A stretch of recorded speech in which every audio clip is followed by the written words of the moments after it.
Hello everyone, welcome to voice of story teller channel.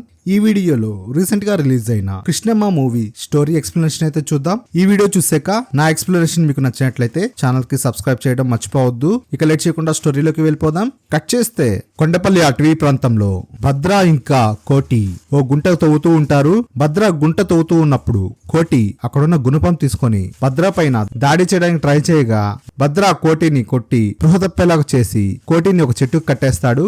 అప్పుడు అక్కడ బాగా కాచిన బెల్లం పాకంని కోటి ముఖం పైన వేసి అక్కడి నుంచి వెళ్ళిపోతాడు. కట్ చేస్తే ఆ స్పాట్ కి పోలీసులు వస్తారు. అక్కడ చీమల చేత చంపబడ్డ శవం అయితే ఉంటుంది. ఆ శవాన్ని పోలీసులు పోస్ట్ మార్టం కి అయితే పంపిస్తారు. కట్ చేస్తే భద్ర కృష్ణమ్మ ఒడ్డు మీద కూర్చొని తన జీవితంలో పడ్డ కష్టాలను గుర్తు చేసుకుంటూ ఇంకా తన స్నేహితులు కోటి శివాల గురించి చెప్తూ తన ఫ్లాష్ బ్యాక్ చెప్పడం స్టార్ట్ చేస్తాడు. భద్ర, కోటి, శివ ముగ్గురు అనాథలు. వాళ్ళు ఆ విజయవాడలో చిన్నప్పటి నుంచి కలిసిమెలిసి పెరుగుతారు. ఒకరోజు శివ అక్కడ ఉన్న ఒక ఫ్యామిలీని చూసి మనం కూడా వచ్చే దసరా కల్లా పెళ్లిళ్లు చేసుకొని సెటిల్ అవుదామని మిగతా ఇద్దరికి చెప్తాడు. అది జరిగే పని కాదులేరా అని చెప్పి భద్ర లైట్ తీసుకొని వాళ్ళిద్దరిని తీసుకుని అక్కడి నుంచి వెళ్ళిపోతారు. శివ విజయవాడలో గులాబీ తోట సెంటర్ లో ప్రింటింగ్ ప్రెస్ అయితే నడుపుతూ ఉంటాడు. భద్ర ఇంకా కోటి చిన్న చిన్న పనులు చేసుకుంటూ అప్పుడప్పుడు గాంజా అమ్ముతూ వాళ్ళ జీవనాన్ని అయితే కొనసాగిస్తూ ఉంటారు.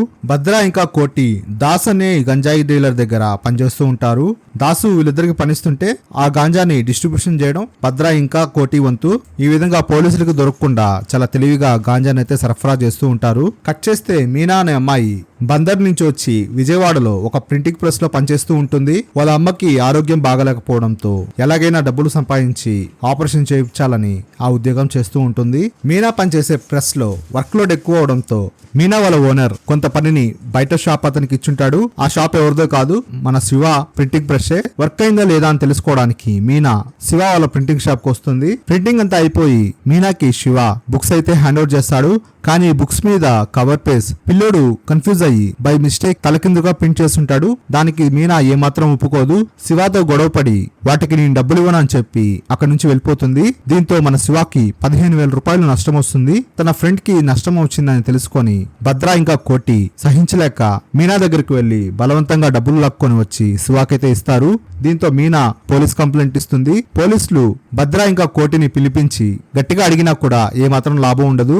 ఆ డబ్బులు ప్రెస్ వాళ్ళవి కాదని, ఆ డబ్బులు నావే అని, మా మదర్ ని హాస్పిటల్ తీసుకెళ్లడానికి దాపెట్టుకున్న డబ్బులని తిరిగి ఇచ్చేయమని మీనా అడిగి అక్కడి నుంచి వెళ్ళిపోతుంది. దీంతో శివ భద్ర దగ్గర డబ్బులు తీసుకొని ఆ మనీని మీనాకైతే ఇచ్చేస్తాడు. శివ యొక్క మంచితనాన్ని చూసి మీనా ఇంప్రెస్ అయ్యి శివాని ప్రేమించడం స్టార్ట్ చేస్తుంది. శివ కూడా మీనా తనని ఇష్టపడుతుందని తెలుసుకొని శివ కూడా మీనాని ప్రేమించడం స్టార్ట్ చేస్తాడు. ఈ లవ్ స్టోరీ ఇలా ఉంటే మన భద్ర తన ఇంటి పక్కనే ఉన్న ఒక అమ్మాయిని చూసి ఇష్టపడతాడు. ఆ అమ్మాయి కూడా భద్రాని ఇష్టపడడంతో ఇదంతా ఆ అమ్మాయి వాళ్ళ నాన్న గమనిస్తూ ఉంటాడు. ఒకరోజు భద్రాని పిలిచి మా పెద్దమ్మాయి ఒక అతన్ని ప్రేమించడంతో అతనికిచ్చి పెళ్లి చేశామని, అతను మా అమ్మాయిని మోసం చేశాడని, మేము మళ్ళీ అదే తప్ప రెండో అమ్మాయి విషయంలో చేయదలుచుకోలేదని భద్రతో చెప్తాడు. ఇంకా మీ తల్లిదండ్రులు ఎవరు అని భద్రాని అడగ్గా భద్రాకి చాలా కోపం వచ్చి మీరు ఇంత చదువుకున్నారు, ఎంతో ఆలోచించి పెద్దమ్మాయికి పెళ్లి చేశారు, చివరికి ఏమైంది, మీకు మాలాంటి వాళ్లే నచ్చరు, మీరు ఇలాంటి ఏరియాలో ఉంటే మాలాంటి వాళ్లే ఇక్కడ ఉంటారు అని చెప్పి చాలా కోపంతో అక్కడి నుంచి బయటికి వెళ్ళిపోతాడు. దీంతో అమ్మాయి వాళ్ళ నాన్న అక్కడి నుంచి ఖాళీ చేసి ఫ్యామిలీ షిఫ్ట్ చేస్తాడు. లవ్ ఫెయిల్యూర్ అయిందని మన భద్ర బీభత్సంగా ఫీల్ అవుతూ ఉంటాడు. అదే టైంలో భద్రకి శివ తన ఒక అమ్మాయిని ప్రేమించానని, తన కోసం ఈ బంగారం కొనుక్కొచ్చానని, వాళ్ళ అమ్మగారు పెళ్లి విషయమై నాతో మాట్లాడాలని పిలిచారని భద్రకి చెప్పగా భద్రకి చాలా కోపం వస్తుంది. మనకి తల్లిదండ్రులు లేరురా, నువ్వు మాట్లాడడానికి వెళ్లి అవమానపడడం నాకు ఇష్టం లేదని భద్ర శివాని అరుస్తాడు. దీంతో శివ భద్రపై కోప్పడి అక్కడి నుంచి వెళ్ళిపోతాడు. కట్ చేస్తే మీనా వాళ్ళ అమ్మ శివ కోసం ఎదురు చూస్తూ ఉంటారు. ఎంతసేపు అయినా శివ రాకపోయేసరికి మీనా శివకి ఫోన్ చేస్తూ ఉన్న శివ ఆ కాల్ ని ఇగ్నోర్ చేస్తూ ఉంటాడు. శివ ఇక రాడని మీనా వాళ్ళ అమ్మని బస్ ఎక్కించి శివ దగ్గరికి వస్తుంది. ఎందుకు నువ్వు మా అమ్మతో మాట్లాడడానికి రాలేదని శివాని అడగ్గా శివ మీనాని ఇజుక్కోవడంతో మీనాకి కోపం వచ్చి అక్కడి నుంచి వెళ్ళిపోతుంది. శివ షాప్ లో పనిచేసే ఒక పిల్లవాడు మీనాకి జరిగిందంతా చెప్తాడు. నిన్న శివ ఇంకా భద్ర ఒకరికొకరు గొడవ పడ్డారని, భద్ర ఇంకా కోటికి ఈ పెళ్లిళ్ళంటే ఇష్టం లేదని, అందుకే శివ నిన్ను కావాలని దూరం పెడుతున్నాడని ఆ పిల్లవాడు చెప్తాడు. అసలు మా ఇద్దరి మధ్య భద్ర రావటం ఏంటని మీనా కోపడుతూ ఉండటంతో ఆ పిల్లవాడు శివ, భద్ర, కోటిల గురించి చెప్పడం స్టార్ట్ చేస్తారు. వీళ్ళ ముగ్గురు చిన్నప్పటి నుంచి అనాథులుగా కలిసిమెలిసి పెరిగారని, ఒకరి కోసం ఒకరు ప్రాణాలు ఇచ్చేంత ప్రేమ వాళ్ళ మధ్య ఉందని మీనాకి చెప్పగా మీనా వాళ్ళని అర్థం చేసుకుంటుంది. కట్ చేస్తే ఒకరోజు మీనా డైరెక్ట్ గా శివ వాళ్ళ రూమ్ కు వచ్చి అక్కడ భద్రాకి తన చేతికి రాఖీ కట్టి, నువ్వు ఇక పైన ఒంటరివాడి కాదని, ఎవరన్నా నీకు ఫ్యామిలీ ఉందని అడిగితే నాకు అమ్మ చెల్లి ఉందని చెప్పన్నయ్యా అని భద్రాకి మీనా రాఖీ కడుతుంది. తనకి ఒక కొత్త ఫ్యామిలీ వచ్చిందని భద్ర సంతోషంతో పొంగిపోతాడు. అలా మీనా ఆ ముగ్గురి జీవితాల్లోకి వస్తుంది. భద్ర ఇంకా కోటి మీనాని చెల్లెల్లా చూసుకొని శివాకిచ్చి బాగా పెళ్లి చేయాలని అనుకుంటారు. అంతా హ్యాపీగా గడుస్తున్న సమయంలో మీనా వాళ్ళ అమ్మకి హెల్త్ బాగలేకుండా వస్తుంది. దానికి 2 నుంచి 3 లక్షలు ఖర్చు అవుతుందని డాక్టర్ చెప్తాడు. శివ ఎలాగైనా డబ్బు సమకూర్చాలని ఆలోచిస్తూ ఉంటే భద్ర ఇంకా కోటి లాస్ట్ సారిగా గంజాయి సప్లై చేసి ఆ డబ్బు మేము సమకూరుస్తాము అని చెప్పి శివ ఎంత చెప్తున్నా వినకుండా వాళ్ళు ఇదివరకు పనిచేసిన దాసు దగ్గర కాంట్రాక్ట్ అయితే తీసుకొని వెళ్దామని అనుకుంటుంటే శివ కూడా ఈ బాధ్యత నేను కూడా మోస్తానని, చేస్తే ముగ్గురం చేస్తాం లేదని కండిషన్ పెట్టి శివ కూడా భద్ర కోటితో చేరి ఆ గంజాయి సప్లై చేయడానికి వెళ్తారు. ముగ్గురు ఆ గంజాయిని వేరే చోట నుంచి తీసుకుని వచ్చి ఆటోలో వేసుకుని వెళ్తూ ఉండగా మధ్యలో ఇది వరకు గొడవ పడిన వాళ్ళు భద్ర ఆటోని ఆపి వాళ్ళతో గొడవ పడుతూ ఉంటారు. అప్పుడు పోలీసులు వచ్చి అందరిని అరెస్ట్ చేసి తీసుకుని వెళ్తారు. కానీ పోలీసులకి ఆటోలో గంజాయి ఉందని తెలియదు. పోలీసులు అడిగితే ఆటోలో బంతిపూలు ఉన్నాయని చెప్తారు. తీరా పోలీస్ స్టేషన్ నుంచి బయటకు వచ్చే సమయంలో ఒక కానిస్టేబుల్ బంతిపూల కోసం ఆటో దగ్గరికి వెళ్ళి చూడగా అక్కడ గంజాయి ఉండటంతో పోలీసులు ముగ్గురిని బాగా కొట్టి గంజాయి సప్లయింగ్ డీలర్ అయిన దాసుని కూడా స్టేషన్ కి పిలిపించి కొడతారు. ఫైనల్ గా ఎస్ఐ దాసుకు ఒక డీల్ ఇస్తాడు. వెళ్ళి ఒక 2-3 లక్షలు తీసుకొచ్చి ఇస్తే మిమ్మల్ని వదిలేస్తానని చెప్పి దాసుకి డీల్ అయితే ఇస్తాడు. దాసు డబ్బు తెస్తానని చెప్పి వెళ్ళి ఎంతసేపు అయినా రాకపోయేసరికి వీళ్ళ ముగ్గురిని కోర్టుకు తీసుకువెళ్తూ ఉన్న సమయంలో స్టేషన్ కి ఒక ఫోన్ వస్తుంది. వీళ్ళ ముగ్గురిని కోర్టుకు కాకుండా ఏసీపీ వాళ్ళ గెస్ట్ హౌస్ కి తీసుకురమ్మని ఫోన్ లో వేరే పోలీస్ ఆఫీసర్ చెప్తారు. కట్ చేస్తే ముగ్గురికి ఉన్న సంఖ్యలు విడిపించి ఏసీపీ వీళ్ళ ముగ్గురుతో ఒక డీల్ అయితే మాట్లాడతాడు. మీతో అవసరం ఉందని మీ ముగ్గురు ఒక కేసుకు ఒప్పుకుంటే మీకు కావాల్సింది ఇస్తామని ఏసీపీ చెప్తాడు. కానీ భద్ర మేము గంజాయి సప్లై చేసింది కూడా మాకు అవసరం ఉందని సార్, మాకు ఇలాంటివి ఇష్టం లేదు అని చెప్పగా మీనా వాళ్ళ అమ్మ ఆపరేషన్ కే కదా, అది మేము చూస్తాము అని చెప్పి పోలీస్ ఆఫీసర్ వీళ్ళ ముగ్గురికి భరోసా ఇవ్వడంతో శివాని తప్ప మేమిద్దరము కేసు ఒప్పుకొని వెళ్తాము అని చెప్పగా కానీ పోలీస్ ఆఫీసర్ ఖచ్చితంగా ముగ్గురు కావాలి అనడంతో వేరే ఆప్షన్ లేక మీనా వాళ్ళ అమ్మకి ఆపరేషన్ చేయించడంతో ఆ కేసు ఏంటో అని కూడా పోలీసుని అడగకుండా ఒప్పుకొని సరెండర్ అవుతారు. మధ్యలో వీళ్ళ ముగ్గురు పోలీసులని కేసు ఏంటి అని అడుగుతున్నా వాళ్ళు చెప్పకుండా నాంచుతూ ఉంటారు. ఫైనల్ గా కోర్టు అలాట్ చేసిన లాయర్ ని వీళ్ళ ముగ్గురు కేసు ఏంటి అని అడగగా అప్పుడు ఆ లాయర్ మీరు హత్య చేయలేదా, కేసు ఏంటో తెలియకుండా కూడా ఈ హత్యని ఎలా ఒప్పుకున్నారు అని లాయర్ షాక్ అవుతాడు. కేసు గురించి వాళ్ళ ముగ్గురికి చెప్తూ ఆ ఫైల్ ఓపెన్ చేయగా అందులో నుంచి మీనా ఫోటో బయటపడుతుంది. ఈ కేసుకి మీనాకి సంబంధం ఏంటి అని ఈ ముగ్గురికి భయమేస్తుంది. లాయర్ అసలు ఏం జరిగిందో చెప్తాడు. భద్రా శివ కోటిని గంజాయి కేసులో అరెస్ట్ చేసి పోలీస్ స్టేషన్ లో ఉన్నప్పుడు మీనా వీళ్ళ ముగ్గురికి కాల్ చేసి ఎక్కడికి వెళ్లారో తెలియక గంజాయి డీలర్ దాసు దగ్గరికి వెళ్లి అడుగుతుంది. దాసు కూడా స్టేషన్ నుంచి అప్పుడే వచ్చి మనీ అరేంజ్ చేసే కార్యక్రమంలో ఉంటాడు. మీనాకి ఏదోటి నచ్చజెప్పి నువ్వు ఇంటికెళ్ళమ్మా నేను వాళ్ళని పంపిస్తాను అని చెప్పి మీనాని అక్కడి నుంచి పంపించేస్తాడు. మీనా వాళ్ళ ఊరికి వెళ్లకుండా తను ఇది వరకు నా హాస్టల్లోనే ఉంటాను అని చెప్పి శివ షాప్ లో పనిచేసే పిల్లవాడిని అక్కడి నుంచి పంపించేసి తన హాస్టల్కి వెళ్తుంది. హాస్టల్లో ఉన్న వార్డెన్ అమ్మ ఏంటి నువ్వు ఇంత అర్ధరాత్రి పూట వచ్చావు, హాస్టల్లో వాళ్ళందరూ పండక్కి అందరూ ఇంటికి వెళ్ళిపోయారు, హాస్టల్లో ఎవరూ లేరమ్మా అని చెప్పినా పర్వాలేదు సార్ నేను ఒక్కదానైనా ఉంటాను అని చెప్పి హాస్టల్లోకి వెళ్తుంది. ఆ హాస్టల్ ఓనర్ ఒక రాజకీయవేత్త, అతను ఆ ఊరు ఎమ్మెల్యే రాజకీయ పార్టీలో ఒక కార్యకర్త.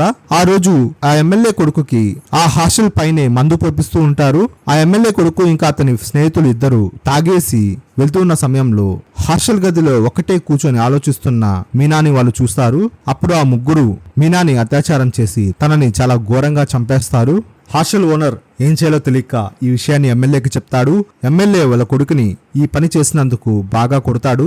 కానీ అక్కడున్న ఏసీపీ ఆ ఎమ్మెల్యేని ఆపి ఇప్పుడు మనం వీళ్ళని ఎలా రక్షించాలి అని ఆలోచించాలి అని చెప్పి వాళ్ళ ముగ్గురిని ఎలాగైనా కాపాడమని ఎమ్మెల్యే అడగ్గా అదే సమయానికి పోలీస్ స్టేషన్ లో ఉన్న భద్రా కోటి శివాలను ఈ కేసులో ఇరికించాలని ఏసీపీ ప్లాన్ చేసి పోలీస్ స్టేషన్ కాల్ చేసి వాళ్ళని కోర్టుకి తీసుకుని వెళ్లకుండా నేరుగా ఏసీపీ గెస్ట్ హౌస్ రమ్మని ఫోన్ చేపిస్తాడు.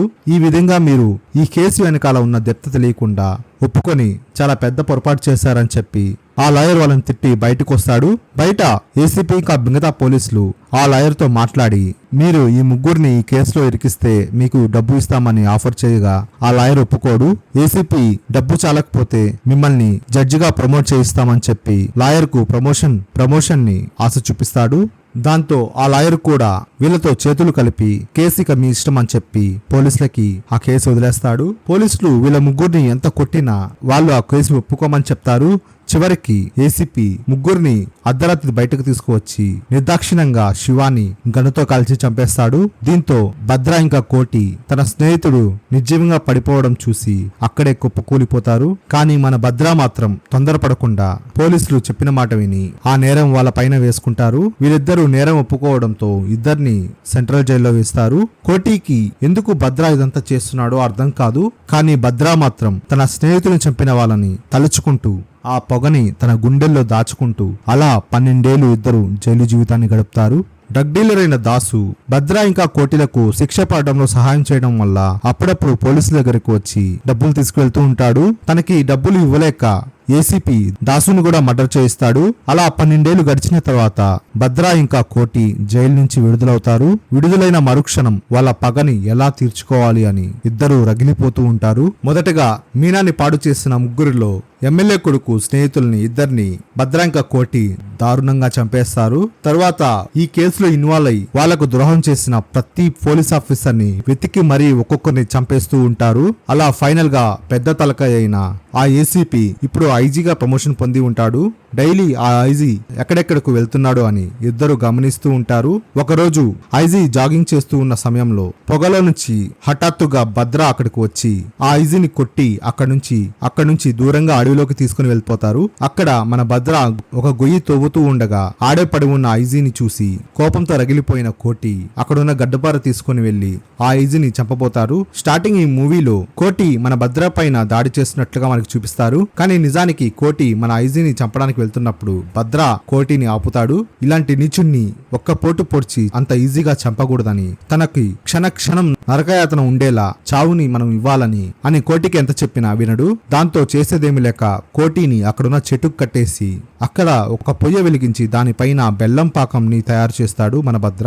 ఆ ఐజీ వీళ్ళిద్దరిని ఫస్ట్ గుర్తుపట్టడు. కానీ మన భద్ర చెప్పే మాటలకి ఆ ఐజీకి మొత్తం గుర్తొస్తుంది. తనని ఏమీ చేయొద్దని ఎంత ప్రాధాయపడినా భద్ర ఇంకా కోటి తన ఇన్నేళ్ల పగని అంత తేలిగ్గా ఎలా వదులుకోవాలని చెప్పి అక్కడ వేడివేడిగా మరుగుతున్న ఆ బెల్లం పాకంని మన ఐజీ నెత్తిన పోస్తారు. దీంతో ఆ అడవిలో నుంచి కొండ చీమలు వరుసబెట్టి ఆ ఐజీ ముఖానికైతే చుట్టుకుంటాయి. ఆ బెల్లం రుచికి కొన్ని వేల లక్షల చీమలు ఆ ఐజీ తలను తినడం స్టార్ట్ చేస్తాయి. ఇంత ఘోరమైన చావుని భద్ర ఇంకా కోటి ఈ ఐజీకి ఇవ్వడం అస్సలు తప్పులేదు. అక్కడ నుంచి కోటి ఇంకా భద్ర మెయిన్ విలన్ ని చంపడానికి బయలుదేరుతారు. ఈ మెయిన్ విలన్ ఎవరో కాదు, మీనాను పాడు చేసిన ఎమ్మెల్యే కొడుకు. ఇప్పుడు ఎమ్మెల్యే అయి ఉంటాడు. ఆ ఎమ్మెల్యే కొడుకు ఒక అమ్మవారు జాతరకి వెళ్ళగా అక్కడ భద్ర ఇంకా కోటి అతని మీద మెరుపు దాడి చేస్తారు. అతని దగ్గర ఉన్న రౌడీల్ని తప్పించుకుంటూ వెళ్తూ ఎలాగైనా సరే మన భద్ర ఆ ఎమ్మెల్యేని చంపేస్తాడు.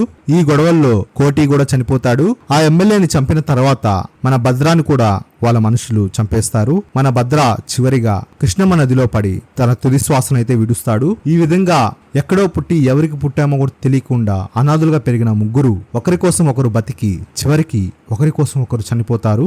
వీళ్ళ కథ కృష్ణా నది దగ్గర స్టార్ట్ అయ్యి చివరికి ఈ కృష్ణమ్మ నది దగ్గరే ఎండ్ అవుతుంది. దీంతో ఈ స్టోరీ అంతటితో అయిపోతుంది. మీకు నా స్టోరీ ఎక్స్ప్లెనేషన్ నచ్చినట్లయితే ప్లీజ్ ఛానల్ కి సబ్స్క్రైబ్ చేసుకోండి. ఇంకా మీ ముందుకి సరికొత్త వీడియోతో మళ్ళీ వస్తాను. అప్పటి వరకు సెలవు. Thank you for watching this video.